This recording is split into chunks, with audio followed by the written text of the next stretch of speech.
موت کی تکلیف کیا ہے، موت کی مصیبت کیا ہے۔ اللہ اکبر، اگر سرہانے بیٹے ایک نہیں 10 بیٹے بھی سرہانے کھڑے ہیں تو باپ کی موت کی تکلیف کو کوئی ایک بیٹا نہیں اٹھا سکتا، کوئی بیٹا اس کو شیئر نہیں کر سکتا، اولاد اس کو شیئر نہیں کر سکتی، بہویں اس کو شیئر نہیں کر سکتی۔ اور موت کی تکلیف کتنی سخت ہے، آئیے اس کی ایک جھلک آپ کو بتا دوں۔ اپنے مسائل کا حل یاد رکھنا صرف تعویذات کے اندر نہیں ہے، تعویذات میں ڈوبنے والی میری سنی قوم سن لو، ہر مشکل کا علاج تعویذ نہیں ہے۔ تعویذات میں سحر اور جادو کا علاج تو ہو سکتا ہے، لیکن ہر مشکل کا علاج نہیں ہے، ہر مصیبت کا علاج نہیں ہے۔ تعویذات پر تکیہ کر کے بیٹھنے والی میری قوم، تیرے لیے تو اللہ کے رسول نے نسخہ کیمیا عطا کیا ہے۔ سن لو موت کی تکلیف کیا ہے۔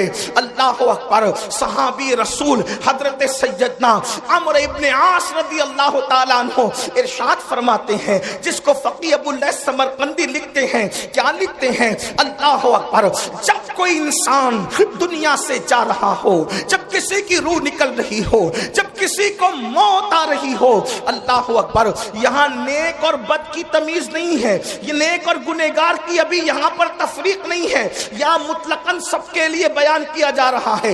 جب کوئی دنیا سے جاتا ہے، چاہے نیک ہو یا گنہگار، اس کے سینے پر ایسا بوجھ لگتا ہے، ایسا لگتا ہے کہ جیسے زمین اور آسمان کو اس کے سینے پہ رکھ دیا گیا ہو۔ اگر کسی کے سینے پر زمین اور آسمان رکھ دیا جائے تو اس وقت اس کو کتنی تکلیف ہوگی، اس وقت اس مرنے والے کو تکلیف ہوتی ہے۔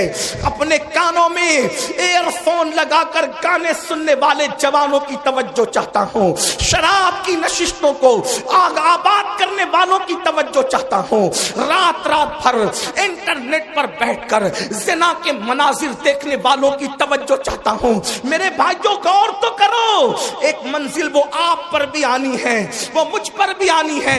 وہ منزل کون سی ہے؟ وہ موت کی منزل ہے، وہ گھاٹی موت کی گھاٹی ہے، مرنا سب کو ہے۔ اللہ اللہ، صحابی رسول حضرت عمرو ابن عاص رضی اللہ تعالیٰ عنہ کہتے ہیں، زمین اور آسمان اگر کسی کے سینے پہ سمیٹ کر رکھ دیا جائے تو اس وقت جو اس کی تکلیف ہوگی وہ تکلیف مرنے والے کو ہوتی ہے۔ ذرا تصور کرو، اگر گھر کا پنکھا سینے پہ گر جائے ہم برداشت نہیں کر سکتے، اللہ اکبر، سینے پہ پتھر لگ جائے ہم برداشت نہیں کر سکتے، ڈرائیونگ کرتے وقت اگر کار کی اسٹیئرنگ سینے پر آ جائے ہم برداشت نہیں کر سکتے۔ اللہ اکبر، وہ کیفیت آپ پر بھی آنے والی ہے، وہ کیفیت مجھ پر بھی آنے والی ہے۔ اندھیرا گھر، اکیلی جان، دم گھٹتا، دل اکتاتا، خدا کو یاد کر پیارے، وہ ساتھ آنے والی ہے۔ اللہ اکبر، سینے پہ زمین اور آسمان کو رکھ دیا جائے تو وہ تکلیف نہ ہوگی، مرتے وقت وہ تکلیف ہوگی۔ اس کے بعد حضرت سیدنا عمرو ابن عاص رضی اللہ تعالیٰ فرماتے ہیں، اتنی سی پہ بس نہیں، جب مرنے والا سانس لیتا ہے تو اس کو ایسا لگتا ہے کہ جیسے وہ ناک کے سوراخ سے سانس نہیں لے رہا ہے، وہ ناک کے سوراخ سے سانس نہیں لے رہا ہے، اس کو ایسا تنگ کر دیا جاتا ہے ناک کے سوراخ کو، اس کو یوں لگتا ہے جیسے وہ سوئی کے ناکے سے سانس لے رہا ہے۔ اتنا تنگ کر دیا جاتا ہے، اتنا تنگ کر دیا جاتا ہے کہ یوں لگتا ہے کہ جیسے وہ سوئی کے ناکے سے سانس لے رہا ہے۔ میرے پیارے آقا صلی اللہ علیہ وآلہ وسلم کے پیارے دیوانوں، اسی پر بس نہیں، حضرت سیدنا عمرو ابن عاص فرماتے ہیں، اللہ اکبر، اگر کسی کے پیٹ میں ببول کا درخت اگا دیا جائے اور پھر اس کی ڈنٹھل اس کے نیچے کے مقام سے کوئی کھینچے اس طرح سے کہ اس کی رگ رگ میں ببول کا کانٹا چبا ہوا ہو اور کھینچنے والا زور سے کھینچے تو اس وقت اس کے پیٹ کی کیفیت کیا ہوگی، اس وقت اس کی رگوں کی کیفیت کیا ہوگی، اس وقت اس کی شریانوں کی کیفیت کیا ہوگی۔ عمرو ابن عاص کہتے ہیں جب روح نکلتی ہے تو ایسا لگتا ہے کہ جیسے ببول کا کانٹا کا درخت پیٹ پہ اگا کر کوئی نیچے سے کھینچ رہا ہے، یہ کیفیت ہوتی ہے مرنے والے کی۔ حضرت موسیٰ کلیم اللہ فرماتے ہیں زندہ بکرے کی کھال ادھیڑی جائے تو اتنی تکلیف نہیں ہوتی جتنا تکلیف مرنے والے کو ہوتی ہے۔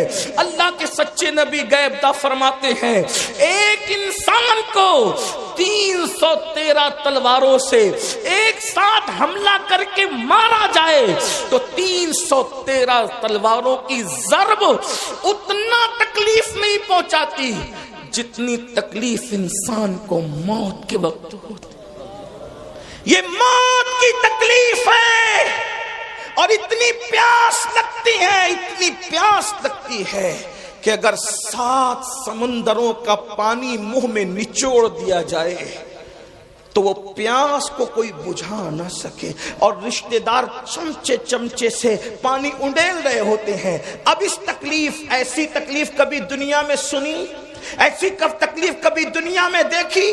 کبھی نہیں دیکھی ہوگی۔ کسی نے کتنا ستائے، کوئی کتنی تکلیف پہنچائے، کاروبار کتنا اجڑ جائے، کاروبار کو کتنی بھی تکلیف ہو جائے، کچھ نہیں، اور اس وقت تو کوئی تسلی دینے والا بھی نہیں۔ کوئی تسلی کیا دے سکتا ہے؟ کیونکہ کان بھی کام نہیں کر رہے ہیں، زبان بھی کام نہیں کر رہی ہے، ہاتھ پیر بھی کام نہیں کر رہے ہیں۔ اللہ کے غیب داں نبی صلی اللہ علیہ وآلہ وسلم فرماتے ہیں اگر مرنے والے کے جسم کی طاقت نہ کھینچی جائے تو وہ پاگلوں کی طرح جنگلوں میں بھاگے اور اس کی آواز ایسے نکلے جیسے بیل کاٹنے کے بعد جیسے وہ چیختا ہے، اس کے چیخنے کی آواز تم سنو۔ لیکن اللہ کی حکمت یہ ہے کہ وہ مرنے سے پہلے اس کے ہاتھ کی، پیر کی، چلانے کی طاقتیں کھینچ لیتا ہے تاکہ وہ ہاتھ پیر کو ادھر ادھر نہ کر سکے، تڑپ نہ سکے، بے چین نہ ہو سکے۔ اگر لوگ مرنے والے کی اس موت کی کیفیت کو جان لیں تو شادیاں کرنا چھوڑ دیں، شادی شدہ بیویوں کے پاس جانا چھوڑ دیں، فرمایا اچھے کپڑے پہننا چھوڑ دیں، اچھا کھانا کھانا چھوڑ دیں، اور لوگ استغفار کرتے ہوئے جنگلوں میں پاگلوں کی طرح بھٹکتے رہیں۔ مرنے والے کو موت کے وقت جو تکلیف ہوتی ہے وہ تکلیف جانوروں کو پتا چل جائے تو تم کو گوشت کھانے نہ ملے، جانوروں کی چمڑی سے ان کی ہڈی سے ان کی چمڑی لگ جائے، جانور جو ہے وہ گوشت ختم کر دے، یہ کیفیت ہے مرتے وقت کی۔ لیکن اب سننا مسلمانوں، میرے اسی نبی نے جس نے یہ تکلیفیں بیان کی فرماتے سورہ یاسین پڑھو، اگر تم قرآن کی تلاوت مرنے والے کے پاس کرو گے تو قرآن کی تلاوت کی برکت سے اس کی یہ سب تکلیفیں ختم ہو جائے گی، تکلیفوں میں آسانی ہو جائے گی۔ اب میں پوچھنا چاہتا ہوں جس قرآن کی برکت سے، جس قرآن کی برکت سے موت کی تکلیف آسان ہو سکتی ہے، اس قرآن کی برکت سے زندگیوں کی تکلیف کیوں آسان نہیں ہو سکتی؟ اندازہ فرمائیں۔ اور پھر اللہ اکبر، اللہ اکبر، وہاں قرآن کی تلاوت وہ خود نہیں کر رہا ہے مرنے والا، توجہ کریں، قرآن کی تلاوت وہ خود نہیں کر رہا ہے، دوسرا کرے اس کے پاس بیٹھ کر تو اس کو یوں برکتیں نصیب ہو جائے۔ جب دوسرے کی تلاوت کی برکتوں کا یہ عالم ہے، اگر انسان قرآن کی خود تلاوت کرے تو برکتوں کا عالم کیا ہو؟ قرآن کا دامن پکڑو اور قرآن پر عمل کرو۔ قرآن مقدس کی صرف تلاوت نہ کرو بلکہ قرآن پر عمل کرو۔ آپ یہ جو سنتے ہیں نا، قرآن کو تھامنے والی قوم، بوریا نشین قوم، وہ قوم جو عرب کی بوریا نشین تھی، وہ قوم جو نمک اور کافور میں فرق نہیں کر پاتی تھی، وہ قوم، اللہ اکبر، جس قوم نے غربت میں زندگی گزاری، جب ان کے پاس قرآن آیا اور انہوں نے قرآن کا دامن پکڑا تو قرآن کا دامن پکڑ کر وہ لوگ جو عرب کے بوریا نشین تھے کیسر و کسریٰ کے تاجدار بن گئے۔ کیسر و کسریٰ کے تاجدار کس نے بنایا؟ قرآن کو تھامنے نے۔ آج میں اپنی قوم کو پہلا پیغام یہ دینا چاہتا ہوں، قرآن تھام لو، قرآن پکڑ لو۔ صرف تیجے 10ویں 20ویں پہ قرآن پڑھنے کی کتاب نہیں بلکہ قرآن روز پڑھیں اور کنز الایمان ترجمے کے ساتھ پڑھیں۔ قرآن کو ترجمے کنز الایمان کے ساتھ اردو زبان میں جو صحیح ترجمے ہوئے ہیں اس میں صحیح ترین ترجموں میں صفحے اول پہ جو ترجمہ ہے اس کو کنز الایمان کہتے ہیں. کنز الایمان کو اپنی زندگی میں شامل کرو، کم سے کم ایک صفحہ پڑھو، اور صرف اس لیے نہیں، تلاوت کی نیت سے نہیں، یہ بات یاد رکھنا، صرف اس کو پڑھ کر سمجھو اور سمجھ کر کے ساتھ میں صد اللہ فاضل فخر الاماثل علامہ سید نعیم الدین مراد آبادی کی جو مختصر تفسیر ہے خزائن العرفان شریف، آپ کے مراد آباد کے وہ عظیم ہستی بلکہ آرام بھی فرما رہے ہیں، اللہ اکبر، وہ تفسیر بھی پڑھو، بہت شارٹ میں بہت خوبصورت اور جامع تفسیر ہے، اور پھر اس کو اپنی زندگی میں داخل کرنے کی کوشش کرو. آپ سے پوچھتا ہوں، جو قرآن کی آیت لکھ کے سینے پہ لٹکا لے، جب اس کے مسائل حل ہوتے ہیں تو جو قرآن کو اپنی زندگی میں داخل کر لیں، جو قرآن کو اپنی زندگی میں شامل کر لیں، آپ جانتے ہیں قرآن اگر پڑھو گے تو قرآن پڑھنے کی برکت سے لوگوں کا خوف دل سے نکلے گا. قرآن کی تلاوت کرو گے، زبان پر سچائی جاری ہوگی. قرآن کی تلاوت کرو گے، آپ کی شخصیت باروب بنے گی. قرآن کی تلاوت کرو گے، آپ کی شخصیت با اثر بنے گی. قرآن کی تلاوت کرو گے، آپ کی ذلتیں عزتوں میں تبدیل ہو جائے گی. قرآن کی تلاوت کرو گے، ناکامیاں کامیابیوں میں تبدیل ہو جائے گی. قرآن کی تلاوت کرو گے، دشمنوں کو اللہ تمہارے قدموں میں جھکائے گا. دشمن کتنا بھی بلند ہوگا وہ نیچے ہوگا اور تم اوپر نظر آؤ گے. قرآن پکڑ کر تو دیکھو، قرآن تھام کر تو دیکھو. قرآن کو طاق کی زینت بنانے والے، قرآن کو اپنے سینے کی زینت بنا کے دیکھ. قرآن کو طاقوں میں رکھنے والے اور جزدان میں لپیٹ کر بند کرنے والے، اس کو اپنے دل میں بند کر کے دیکھ. قرآن مقدس کو سچے دل سے تھام کے دیکھو، انشاءاللہ جب وہ دشمن مغلوب ہوگا آپ کو غلبہ نصیب ہوگا. وقت کی حکومتیں تمہارے قدموں میں گرتی نظر آئے گی. ایک بار قرآن پکڑ کر دیکھو، قرآن تھام کے دیکھو. سب کی کتابیں پڑھنے والوں رب کی کتاب پڑھ کے دیکھو. سب کی کتابوں پہ دل دینے والوں رب کی کتاب کو دل دے کے دیکھو. میرے آقا فرماتے ہیں زمین پہ کھڑے رہنے والے کو آسمان کے تارے چمکتے نظر آتے ہیں، مگر آسمان والوں کو وہ گھر ستاروں کی طرح چمکتے دکھتے ہیں جس گھر میں قرآن کی تلاوت ہوتی ہے. جس گھر میں تلاوت نہ ہو وہ گھر ویران قبرستان کی طرح ہے. قرآن کو پکڑو، اس لیے کہ قرآن ادنا کو اعلیٰ کر دیتا ہے، قرآن بلند کر دیتا ہے، قرآن عزت دیتا ہے، قرآن عروج دیتا ہے، قرآن کامیابی دیتا ہے، قرآن کامرانی دیتا ہے. اللہ اکبر، قرآن اللہ کی کتاب ہے، قرآن کلام اللہ ہے. اللہ اکبر، یہ اللہ کی نازل کردہ کتاب ہے. جس نے قرآن پڑھا اس کی زندگی سنور گئی. اور میرے آقا نے 23 سال کی قلیل مدت میں جو انقلاب برپا کیا تھا وہ قرآن کا انقلاب تھا، قرآن کی تلاوت کا انقلاب تھا، تعلیم قرآن کا انقلاب تھا. ایک روایت دل کے کانوں سے سن لے. ایک شخص ہے جن کا نام حضرت طفیل ہے، حضرت طفیل ابن عمرو دوسی ہے. اللہ اکبر، وہ مکۃ المکرمہ آئے. توجہ کرنا میرے نوجوانوں، جو بوڑھے ہیں انہوں نے تو دنیا دیکھ لی ہے. اے جوانوں، اب دنیا کے چیلنجز کا مقابلہ ہمیں کرنا ہے. ہمیں قرآن تھامنا ہے، قرآن لے کر آگے بڑھنا ہے. قرآن کی طرف آؤ. اللہ کے نبی نے قرآن کی طرف بلایا، نہ عرب کی طرف بلایا، نہ عجم کی طرف بلایا، نہ سیاہی کی طرف بلایا، نہ سفیدی کی طرف بلایا. میرے آقا نے نہ کی طرف بلایا، نہ قبیلے کی طرف بلایا. حضور نے قرآن کی طرف بلایا. آؤ قرآن کی طرف پلٹیں، آؤ قرآن کی طرف رجوع کریں، آؤ قرآن کی طرف توجہ کریں. اللہ اللہ، دشمن دوست کیسے ہوتے ہیں، بیگانہ اپنا کیسے ہوتا ہے. اللہ اللہ. تو طفیل ابن عمر کہتے ہیں کہ میں مکہ تجارت کے لیے آیا تھا. مکے میں ہنگامہ تھا، مکے میں طوفان تھا. کیا طوفان تھا؟ جو بھی تاجر مکے میں آتا اس کو آتے ہی مکے والے گھیر لیتے. مکے کے وہ دشمن، وہ گنڈے جو رسول اللہ کے خلاف تھے وہ گھیر لیتے. ان میں اونچا اور بڑا نام جو ہے اللہ اکبر اس بدماشی میں ابو جہل کا ہے. یہ بڑا زیادہ بدتمیز تھا، اس کو اس امت کا فرعون کہا گیا. تو طفیل کہتے ہیں ابو جہل میرے پاس آیا اور آنے کے بعد کہنے لگا تو طفیل محمد کو تو جانتے ہو نا؟ اس نے کہا نہیں میں نے نہیں دیکھا لیکن نام سنا ہے. کہا آج کل بڑی بڑی باتیں کرتے ہیں، کہتے ہیں کہ ان پہ قرآن نازل ہوتا ہے، وہ اللہ کے نبی ہیں، اللہ کے پیغمبر ہیں. تو طفیل ان کے قریب نہ جانا، جو ان کے قریب جاتا ہے معاذ اللہ وہ جادوگر ہیں، ان کے جادو کا شکار ہو جاتا ہے. تو نے بھی قریب نہ جانا ورنہ تو جادو جادو کا شکار ہو جائے گا، تو اپنے مذہب سے بدزن ہو جائے گا، تو اپنے مذہب سے دور ہو جائے گا۔ تو فیل کہتے ہیں ابو جہل نے اتنا خطرناک پروپیگنڈا کیا، ہمیں قرآن کے سانچے میں ڈھل جانا ہوگا، اپنی زندگی میں قرآن شامل کرنا ہوگا۔ لیکن اللہ اکبر، بڑی معذرت کے ساتھ ہم سب کرنا چاہتے ہیں، قرآن کی طرف آنا نہیں چاہتے۔ میں ہاتھ نہیں اٹھواؤں گا، لیکن اتنا ضرور کہوں گا، اپنے ضمیر سے پوچھو مسلمان، کتنے مسلمان ہیں جو روز قرآن کی تلاوت کرتے ہیں؟ واٹس ایپ گھنٹوں گھنٹوں کتنے لوگ دیکھتے ہیں؟ فیس بک کتنے لوگ چلاتے ہیں؟ یوٹیوب کتنے لوگ دیکھتے ہیں؟ اور قرآن کتنے لوگ صرف پڑھنے کی، بلکہ بیشتر مسلمان وہ ہیں جنہیں قرآن پڑھنا بھی نہیں آتا۔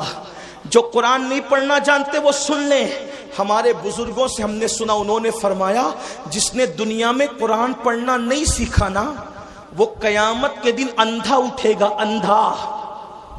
جو دنیا میں اندھا پیدا ہو، دنیا کی کوئی چیز دیکھ پاتا ہے؟ اور قیامت میں تو اللہ کا دیدار ہوگا، قیامت میں تو جنت ہوگی، قیامت میں تو رسول اللہ کا دیدار ہوگا۔ اب آپ سے پوچھتا ہوں، اندھے اٹھو گے قرآن نہ پڑھنے پر تو کیا دیکھو گے، کیا مزے لوگے؟ قرآن مرنے سے پہلے پڑھنا سیکھ لو، علم سیکھنے کی کوئی عمر نہیں ہوتی۔ یہ علماء کا جو اتنا درد ہے نا، پڑھ لو پڑھ لو پڑھ لو، ٹائم نہیں ملتا۔ میں نے کہا کمپیوٹر سیکھنے کا ٹائم ملا، ڈاکٹر بننے کا ٹائم ملا، انجینئر بننے کا ٹائم ملا، وکیل بننے کا ٹائم ملا۔ واٹس ایپ سیکھا، بڈھے بڈھے واٹس ایپ چلا رہے، چلائیں اچھی بات ہے، کوئی میں وہ نہیں کرتا، لیکن بڈھے واٹس ایپ چلا رہے تو تنگ کیے ہوئے جن کے پاس نمبر ہے، ہر 2-4 منٹ پر کچھ نہ کچھ ڈالتے رہتے، کیونکہ کوئی کام ہی نہیں۔ وہ بڑے بوڑھے، معاف کرنا، بڑی عجیب بات ہو گئی ہے۔ نوجوان تو جہاں بیٹھے وہاں، بلکہ اب تو لوگ اسٹیج پر بھی موبائل سے نظریں نہیں ہٹاتے، وہ اس پہ گھسے ہی رہتے ہیں۔ حالانکہ فرمایا گیا جب رسول اللہ کی بات ہو رہی ہو تو اس بات کا احترام ایسے ہی کیا جائے جیسے اگر حضور ہمارے سامنے ظاہر میں موجود ہوتے تو حضور کا کتنا احترام کرتے۔ حضور کی باتوں کا بھی اتنا ہی احترام ہونا چاہیے۔ کیا موبائل موبائل موبائل کا نشہ کاری ہے ایک دم، اور لوگ ہنستے ہیں اصلاح کرنے پر۔ حضور کی باتیں ہو رہی ہے، موبائل میں ہے، موبائل لے کر کے کھڑے، موبائل لے کر کے بیٹھے۔ اللہ کے بندو، جب پتا ہے کہ بیان ریکارڈ ہو رہا ہے، اس میں مل جائے گا، تم اپنا وقت ضائع کیوں کر رہے؟ تمہاری پوری توجہ موبائل پر ہے، تمہاری توجہ حضور کے فرامین پر کب ہے؟ محروم نہ بنو، آداب سیکھو، زندگی گزارنے کا طریقہ سیکھو۔ عرض کیا کر رہا تھا؟ غلط پروپیگنڈا ہونے دو، قرآن سیکھو، قرآن اپنی زندگی میں شامل کرو۔ اور فقیر کی بات لکھ کے رکھنا، قرآن جس دن مسلمان کی زندگی میں شامل ہو جائے، اس دن ہمارے لیے انقلاب کا دن ہوگا، اس دن ہمارے لیے ترقی کا دن ہوگا۔ قرآن تھام لو، سیکھ لو، اور قرآن سیکھنے کے لیے کوئی اچھا عالم مل جائے، 3 مہینے سے زیادہ کا وقت نہیں لگتا۔ 3 مہینے میں قرآن پڑھنا سیکھو، اور اچھے سے اگر 5 پارے پڑھ لیے کسی اچھے عالم سے تو آگے کے 25 پارے آپ خود پڑھ سکتے ہو۔ اس لیے میری گزارش ہے، یہ رجب کا مہینہ چل رہا ہے،